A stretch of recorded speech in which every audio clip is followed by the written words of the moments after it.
sino yung mga nakikita mo na posible na ma-endorse? Kasi out of the picture na, I think, yung dating nag-aspire sana.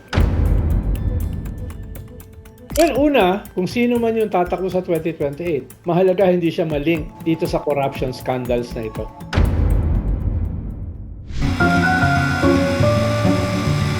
This is Truth on the Line. Actually, itong 2026, Ronald, pag-uusapan na ng mga tao is 2028 eh. Di ba? Yes. Ano sa tingin mo ang magiging impact na itong mga, continuing scandal to eh? Halimbawa sa administrasyon, wala silang wala silang viable candidate ngayon. Yung kabila, alam na natin eh. Wala namang ibang lumalabas, no? At saka solid na solid yun. Etong sa administrasyon, ano yung nakikita mo? Sino yung mga nakikita mo na posible na ma-endorse? Kasi out of the picture na, I think, yung dating nag-aspire sana. Well, una, kung sino man yung tatakbo sa 2028, mahalaga hindi siya malink dito sa corruption scandals na ito, no? Yun yung mahalaga, no? Ikalawa, dapat maganda yung kanyang narrative para sa mga particular demographics katulad ng kabataan. 'Di ba? Yun yung target mo eh. Yun yung bagong 60% ng ating botante are basically young people eh.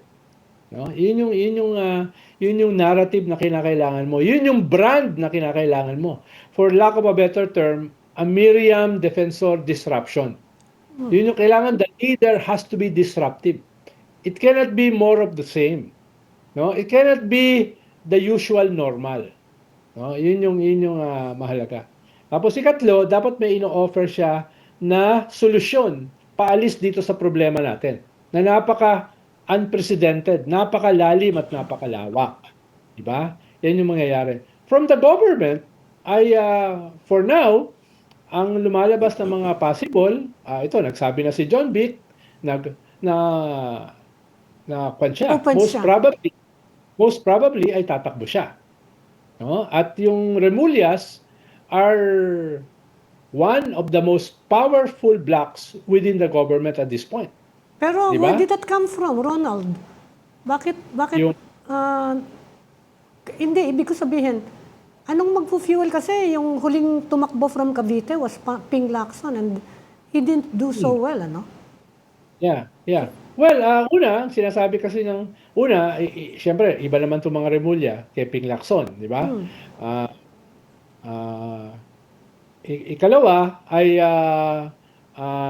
siguro nakikita nila at this point, si Sara lang kasi nagpapakilala as a contender. Kaya mataas siya. Baka iniisip nila, kung meron na magpapakilala, unti-unti nang tataas. No? Dahil sabi nga ng ilang survey firms, kung hindi ka naman nagpapakilala na ikaw ay interesado, hindi tataas yung kwan mo, yung ratings mo. Diba? Kahit paano. So, isa siguro yun sa kanilang calculation, magpakilala na ngayon. No? Dahil nga, sabi mo nga, by 2026, 2028 ng attention ng tao. But No? on the other hand, alam mo, meron tayo yung so-called yung Binay effect, yung masyado ka maaga, dumadami yung mga kaaway mo, di ba? Oo, kung ikaw ang pinakamataas. Pero kung unti-unti kang tataas, iba yun. No? Halimbawa, John Vic, etc. Hindi naman sila pinakamataas eh. So, hindi sila mabibinay effect. Dahil mag-i-scaling up sila eh. Yung mga tipo ni Sara ang pwedeng tamaan ng Binay effect. Dahil mataas siya eh. Siya yung pinakamataas eh. No? So, yun naman ang kaibahan. Kaya sinasabi ko lang, baka ito yung dahilan ni John Vic. Kaya siya nag-announce. Pero hindi lang naman siya yung possible. Yung iba sinasabi, baka si Vince Dizon. Si Vince pwede. Dizon, who has denied, Kasi Or actually, a tag team. Or a team ng dalawa. may mga story na actually na hinahanda na siya ng administrasyon eh. Oo. Or yung ilang mga Taipans na gusto siya. No? So, yun yung pwede nga maging narrative niya, anti-corruption and modernity. Dadalhin ko sa modern system yung ating feudal system. No? So, yan ay mga possible. Pero anong tingin mo sa niya? Kasi apart from performance, importante dito yung personality eh. Lalo na kung ang kalaban mo ay sa Duterte. At lalo na if it's Sara Duterte. Alam mo naman, merong mga sektor sa Pilipinas na gusto yung bardagulan din, di ba? Medyo hindi ba masyadong mabait si Vince Dizon? Hindi naman, nakikipagbardagulan din naman siya ngayon, no? 'Di ba? Nakikipag din siya doon sa kanyang mga kaaway. Halimbawa, yung mga kontraktor, yung mga kakasuhan, no? Ang alam ko, ang daming galit sa kanya ngayon dahil 87 yung sinabi niyang kakasuhan. Oh, At several mga senador at marami ron mga kongresista. 'Di ba? So, ibig sabihin, willing naman siyang mag-cross ng ganung line. Whether he will be effective, I'm not sure. Pero so far, magaling siya sa communication. si Ping Lacson Kumpara- kaya, may pag-asang bumalik. Although sinasabi na niya, ayaw na niya, no? Pero may Sino-sino? pag-asa kaya. Sino-sino?